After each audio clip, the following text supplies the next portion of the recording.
Hello. I get a lot of questions from parents and adults who are going to be taking Spanish about what they will learn or what their children will learn. So I thought I would jump on and just give you guys kind of like a little preview of some of the materials and curriculum that I use. So I don't have any like one set curriculum. You can't go online and like search the curriculum that I use. I pick and choose and pull from different places. So I'll just show you kind of a few of the things that we use so you can get kind of an idea of the things that your child will be learning in Spanish and what the materials will look like. So I teach all of the younger children. Oops, I just dropped my book. I teach all the younger children, starting with this story, La Familia. It's very, very, very simple, but and it's very repetitive, so that's good. So the kids will use the same vocabulary over and over and over. We use the same story for 4 weeks before moving on to the next story. So again, this is very simple, but it just starts out, hay una familia, hay un papá, una mamá, un hermano y un bebé. So the kids are learning family vocab, they're learning colors, and they're using it all in context and in full sentences. So the way we practice are through different games. So a couple of the different games that we use. I've got all these game cards. So we can play Go Fish with the cards. So the kids are learning the verb. In this story, they learn the verb tengo, which means I have. They learn tienes, which means you have. And they learn tiene, which means he or she has. And so when we play Go Fish, they'll have their set of cards and they have to ask a person in the group, for example, like la abuela. So if I have la abuela, I have to ask somebody in my group, ¿tienes la abuela? And they can tell me, sí, tengo la abuela, or no, no tengo la abuela, vete a pescar. So they've got to say all that in Spanish in the game. So they're learning to use the family vocab and the colors all in full sentences and in context. They love playing Go Fish. We play memory also. We put all the cards face down and they've got to flip the cards over, remember where they are, and they have to, again, use full sentences. Es la mamá, no es la mamá. And they can flip them back over and they're looking for matches. Another game that I do actually with this set of cards, still using those verbs, tener, tengo, tienes, tiene, which means I have, you have, he has. These are really kind of fun towards the end of the 4 weeks in this story. So this is obviously the grandma, la abuela, but on the back it says la hermana, which means sister. So I will say, all the kids will have cards.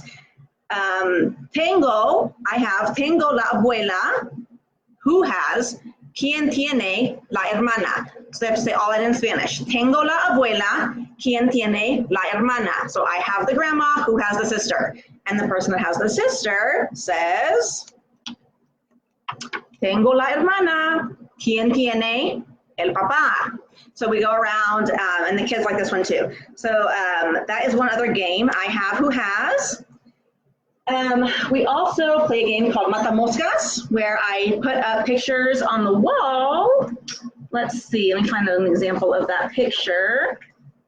Where did it go? Here we go. So the color, so this is a blue dog, obviously el perro azul, and we'll put the kids in teams and they'll each have a fly swatter, the first person in each team, and I'll tell them what are the colors, el perro azul, and they have to go find whoever swats the blue dog first, gets a point for their team. So that's another kind of active game that they like to do. We also use just little graphics like this. So I'll ask the kids, like, what is the grandma's name? So I'll say, ¿Cómo se llama la abuela? And they have to answer, la abuela se llama Inés. So they get practice talking about people's names. And then there's, ¿Cómo se llama el perro? So just different examples of how to talk about family members in context and in full sentences. Let's see, I also, towards the end of the end of each story, have these story cards. So there's no text on these, but all of these images come from the story. And so they have to put these in order. So this is a sequencing activity. They put these cards back in order. And once they have them in order, they have to retell the story to me from memory. So again, the stories are short, they have lots of activities that go with them. And by the end of the 4 weeks, most of the kids have the stories memorized. So they can retell an entire story in Spanish. So they use these story cards for that. And I give homework most every class. The kids all get to take home a small version of the story, so it's like a little pocket-sized version of the story, so they can read it at home. And then they also get, if not every week, maybe 2 or 3 weeks out of the month, they'll get a homework sheet, and this is just an example of one of them. This is the very first homework sheet. It just says, draw the following. So the first one is un papá y un bebé. So they just have to know and practice what is a dad and a baby. So they'll color or draw un papá y un bebé. So that's another example. And the book that I dropped over here is Brown Bear, What Do You See? But in Spanish. So I also try to find additional literature that matches up with the theme that we're learning. So again, this story, the first one is La Familia. They're learning family and colors. So this book, of course, you know, Brown Bear, talks about some of the different colors. So I'll ask the kids questions as we go through. ¿De qué color es el pájaro? El pájaro es rojo. So what color is the bird? The bird is red. And of course, I'll read the story to them as we go as well. So they just get they get exposure in multiple different ways to the colors and to the family members. And then always in complete sentences. And so it's not isolated vocabulary. So that's kind of an example of what the students will learn in the first level. And as things as the older students, so as they move through the different lessons, we'll have different activities. So one of them is we do like a little, I guess just sort of acting out the story. And so I've got masks for them. This was Goldilocks, and I just dropped the other one. Goldilocks and Three Bears. So we have some different kind of like acting opportunities where they act out the story as opposed to just reading it. So anyhow, that's all for the children.